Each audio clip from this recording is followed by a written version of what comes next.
अभी मैं जा रहा हूँ सिर्फ 8 क्लास का कंबसन फ्लेम का एक और एक्सपेरिमेंट करना। एक्सपेरिमेंट है कि फ्लेम किसको कहेंगे, फ्लेम को मतलब क्या कितना रीजन में बांटा गया उसको हम यहाँ पे ऑब्जर्व करेंगे। हम लोग जैसा कि पढ़ लिए हैं क्लास में कि फ्लेम को 3 पार्ट में बांटा गया, 3 रीजन में बांटा गया है। ठीक है, पहले जानेंगे कि फ्लेम किसको कहते हैं और उसका 3 कौन सा रीजन होता है, कौन सा रीजन में सबसे ज़्यादा हीट प्रोड्यूस होता है, उसके बाद मतलब कौन सा जिसमें कौन में मॉडरेट रहता है और कौन में सबसे लीस्ट हीट होता है। ठीक है, वही हम जानना चाहेंगे।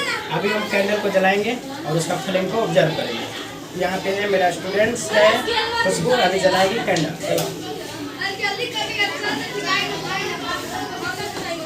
यहाँ पे हो गया। ठीक है, और यहाँ पे फ्लेम जलना स्टार्ट हो गया। फ्लेम किसको कहेंगे, यहाँ पे देखेंगे जो ये रीजन है ना, यहाँ से लेकर के ये ऊपर से लेकर के नीचे तक जो रीजन है जो जल रहा है जहाँ पे कैंडल, इसी को बोला जाता है फ्लेम। क्या बोला जाता है? फ्लेम। क्लियर हुआ संध्या तुम लोग बाबू? ठीक है, इसी को बोला जाता है फ्लेम। इसको 3 रीजन में बांटा गया। अपर रीजन हो गया और उसका मिडिल रीजन हो गया, नीचे में सबसे में टॉप बॉटम रीजन हो गया। इनर मोस्ट रीजन बोला जाता है।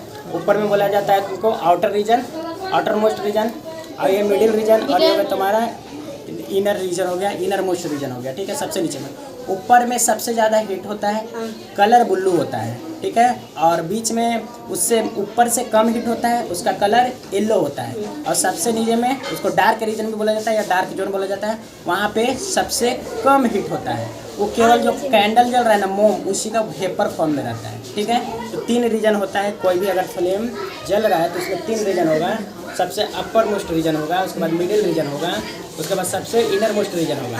अपर मोस्ट रीजन में सबसे ज़्यादा हीट होगा, मिडिल रीजन में उसके बाद उसके तुलना में थोड़ा सा कम होगा, और सबसे जो नीचे रहेगा ना उसमें सबसे कम रहेगा।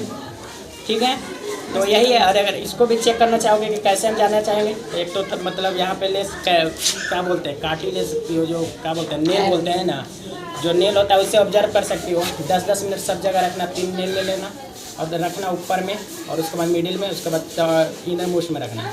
देखना सबसे हाली हीट ऊपर में जो रखे रहेंगे ना, जो कांटी जो रहता है तुम्हारा, जो लोहा का कांटी होता है नेल जिसको बोलते हैं, सबसे हाली हीट होगा, उसके बाद बीच वाला हीट होगा, उसके बाद सबसे नीचे वाला हीट होगा। क्लियर हुआ? फ्लेम क्लियर हुआ? रीजन क्लियर हुआ? सबको क्लियर हो गया ना? आई है ना?